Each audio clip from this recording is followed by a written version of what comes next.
Hello and welcome to the channel. My name is Annalisa and I have been very much inspired by the Monster-a-thon. I'm really enjoying it thus far and I have been wanting to make some more monster-oriented content, and so today I decided to tell you about a bunch of books and a couple of movies that center one of my favorite topics, and that is what makes a monster and what makes a man. And that wording is based on the lyrics of one of the songs from the Hunchback of Notre Dame, where man means person. And so the first one that I'm going to talk about is the Hunchback of Notre Dame, specifically the one done by Disney, because that is the one that really draws out those themes in the clearest way, I feel. So we start off by being introduced to the parents of Quasimodo, who's the titular hunchback, and Judge Frollo, the antagonist. We are introduced to Judge Frollo's antipathy towards the Romani people, his belief that they are all criminals, and he is shown to be a murderer and attempted child killer.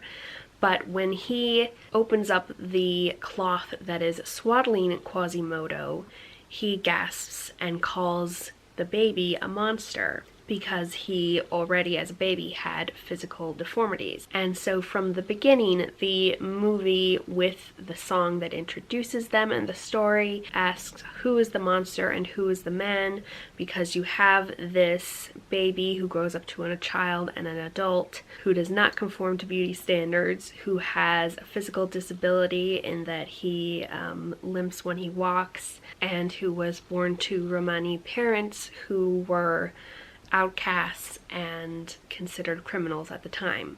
And then we have this very much respected by all the people of the city, has a high position, dresses well, specifically is shown as an enforcer of the law because he is a judge and he is also in charge of the city guard and how they met out justice. And so the movie is asking from the beginning which one is which, and trying to get the audience to question how villains have been portrayed in media and stories in the past, how they tend to be represented as ugly and criminals, and how the upholders of the law, the police, the judges, the government people are traditionally held to be the good guys. And then throughout the movie repeatedly shows Quasimodo to be pretty much the kindest person in the world, extremely forgiving, willing to help anyone who might need it, very gentle despite great physical strength, and continuously shows Judge Frollo oppressing people, judging people for how they look and their racial and ethnic backgrounds, wanting to stamp out a certain type of people and talking about them, and specifically making it an alliteration to them being bugs. There's also a really amazing song, I think it's called Hellfire, and it is about Judge Frollo being lustful towards the Romani woman Esmeralda and then blaming her for that. And I really like how that song brings out the way that men have talked about and treated women for centuries. And so by showing these two opposed against each other, the movie wants to force the viewer to confront their own prejudices about who the good guys are, who the bad guys are. And so it's one of my favorite movies. Another visual art type thing that addresses this is Shrek the Musical. To a certain extent, Shrek the original movie, but I feel like the musical really gets into it more. This story you're probably familiar with. It's about an ogre who, through some strange circumstances, ends up going on a quest to save a princess from a tower for someone else. But there is a secret that the princess is keeping, that maybe she is not exactly the perfect fairy tale princess that Lord Farquaad is wanting, and maybe she doesn't really want him either. Maybe she wants something a little bit different from the classic fairy tale and a different type of hero. And so in the musical specifically, there are whole songs about ogres are monsters, therefore they go in this box where they don't get happy endings, they get bad endings. They are the ones that the villagers chase off with pitchforks and torches. They don't get to have happily ever afters. They don't get to be heroes. They don't They don't get to sail on Viking ships, and they don't get to be poets. They don't get to write their own story. It is all set in stone that they are the bad guys, and it is all set in stone that the people who all look the same and fit into this society that Lord Farquaad has designed get to have the happy endings and live in societies with other people, and that they are the good guys, and the story is all about them, and it's not about these this ogre and this donkey who have been sent off to do a little errand. And once again, although Shrek has a much pricklier personality than Quasimodo, he is shown to ultimately be a self-sacrificing person, a really wonderful friend to people who actually show affection for him, such as Donkey and Fiona. He's non-judgmental, he's fun, he takes outcasts as they are, whereas Farquaad is shown to be someone who has made all of the people who live in his city wear wigs so they have the same hair, and all the girls wear one outfit and all the boys wear a different outfit, and they all dance to his tune. And he has expelled all of the misfits from his city. So in addition to talking about ugliness not being a good determiner of whether someone is a good guy or a bad guy, this musical also addresses conformity versus non-conformity, and how that has been used in a lot of media to show who the bad guy is. Like in a lot of older up to fairly recent movies, villains have been queer-coded in some way. They are often gender non-conforming and just stick out and do things differently than the rest of society. And so there are multiple songs that address fitting in versus sticking out, and I really appreciate both of those. I realized I jumped into this without addressing what's going on here. This is a Medusa cosplay with my braids for my snakes and the scales and such. Medusa is one of my favorite mythological monsters. If you exclude like dragons and unicorns, you know, the good guys monsters, Medusa is my favorite, often cast as bad guys monster. And her story is somewhat another case of someone who is really ugly, who didn't do anything wrong, and is vilified for no real reason. From what I've found in research, the original story about her was the Perseus one, where he is sent out to kill her by Athena, who will give him something if he brings back Medusa's head. Medusa was one of 3 sisters who were born from some of the Greek gods. And then the specific talk of her having snakes for hair, as opposed to just the turning people to stone with her gaze lore, was added a little bit later on with the was raped by Poseidon in a temple, and then by the goddess of that temple cursed to have snake hair as a punishment, because the patriarchy really likes to punish women. Which, by the way, if you want to look into Greek myths, trigger warning for rapes all over the place. There were a lot of them. But nowadays, some people are sort of reclaiming the Medusa myth and making her into a good character and a powerful warrior, and actually consider the whole snakes for hair thing to be very badass in a good way. So I really like that as well. Then there are some books that I've read just recently that address this topic, such as Pet by Akwaeke Emezi. This one is a 200-page book that addresses some really dark topics that you would probably want to not have a middle grade reader read, but the wording and the way it's all laid out is very middle grade feeling, even though it's termed a YA. So it's kind of a age group straddler in that way. But it is about a post-revolution America type world where they have supposedly done away with all human monsters, being people who are just bad people, like Judge Frollo and Lord Farquaad, people who were abusers, people who were polluters and thieves and corrupt.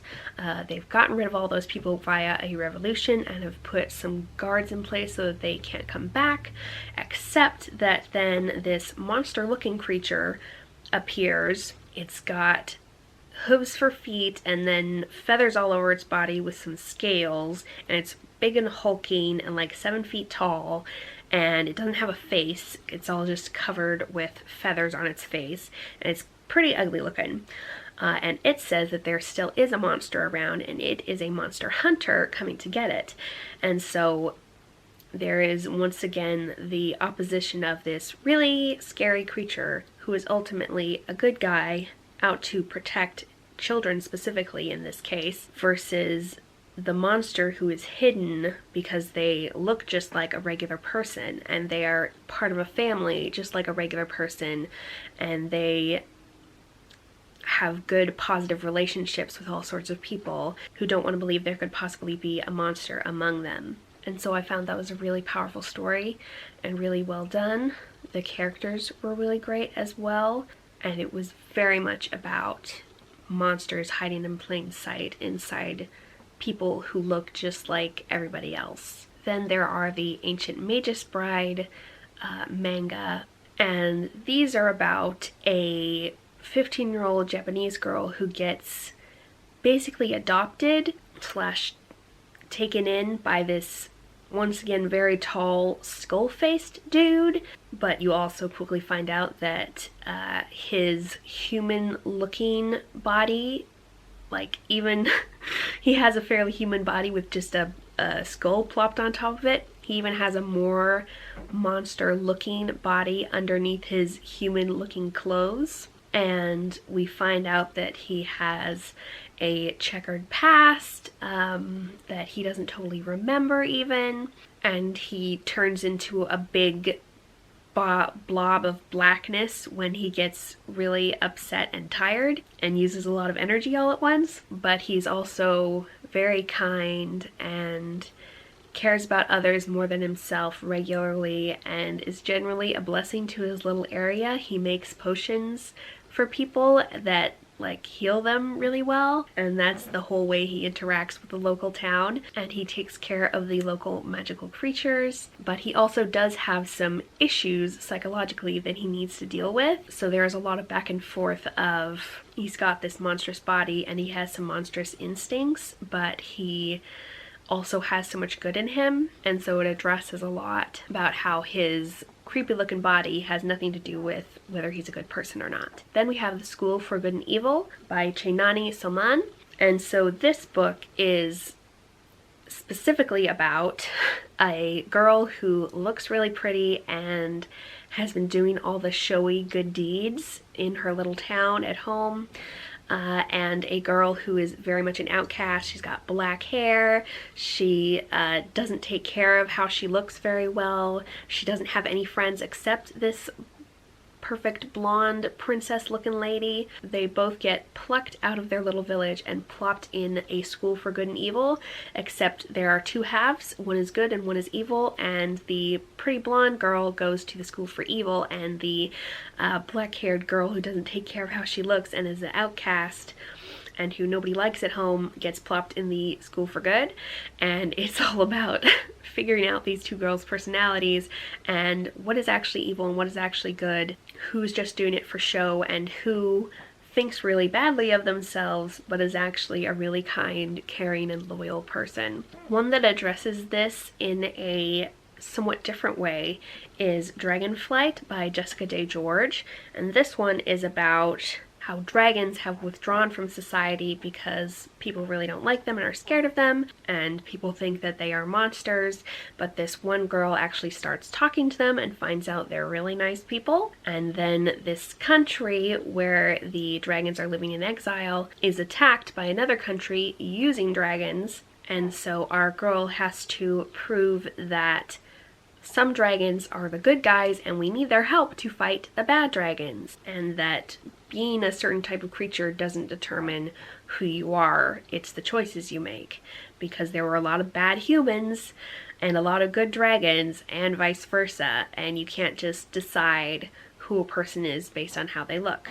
Another one I really like is Language of Thorns by Leigh Bardugo, and this is basically 5, I think, stories that have been turned on their head, where the bad guy is a totally different person than you expect.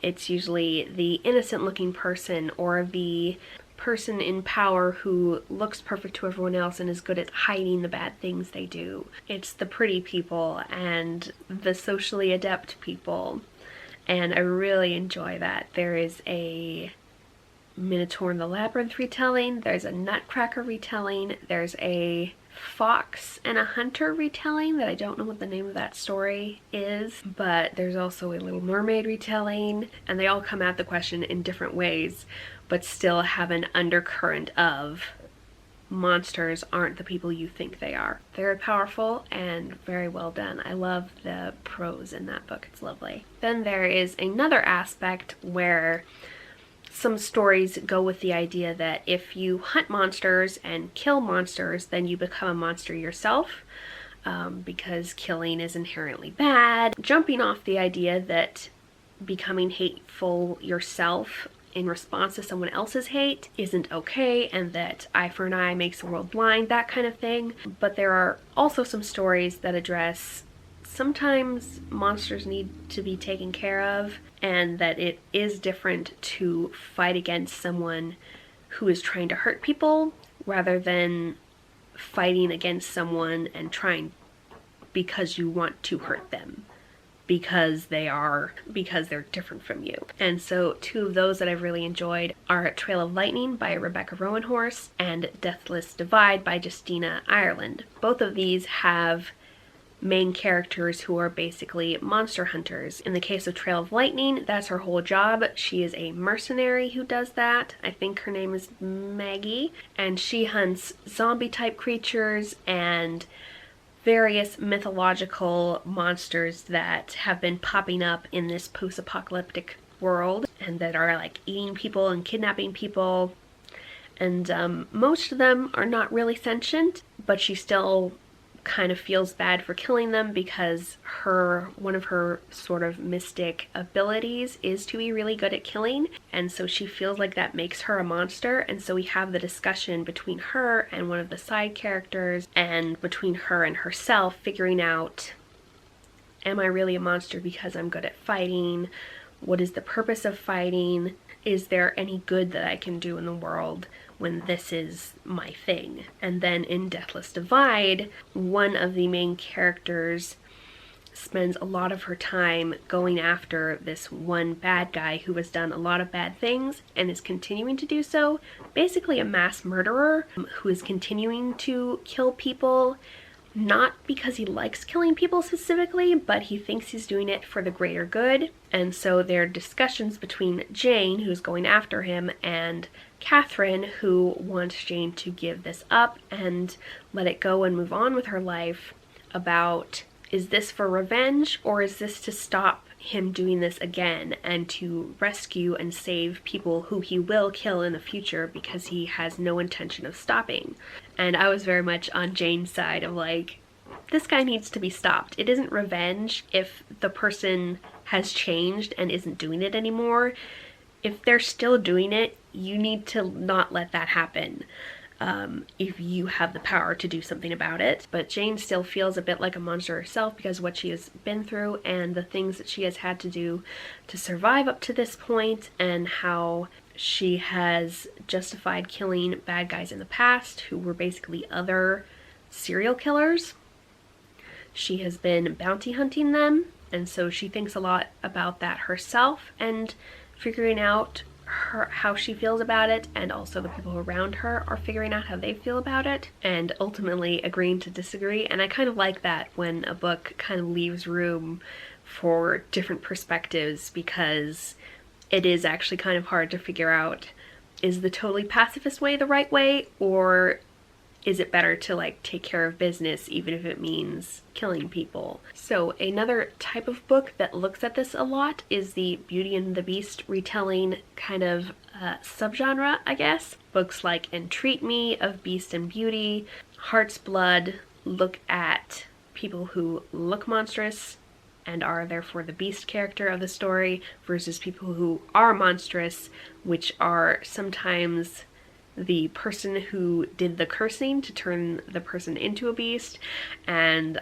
sometimes are totally third parties who are just being really nasty to people because they look different. So that's one of the reasons that I really like Beauty and the Beast retellings, because they tend to look at that from some angle or another, and I like finding the different angles that it comes from in different people's ideas of the story. So those are some of my favorite books and movies on the nature of monsters. I would love to know if you have recommendations for other stories that look at that issue, and also if you have read any of these, what you thought, and your thoughts on the topic of what makes a monster, how well you think society separates how people look versus whether they're good on the inside, and how your September is going. Thank you so much for watching, and I will see you in the next video. Bye!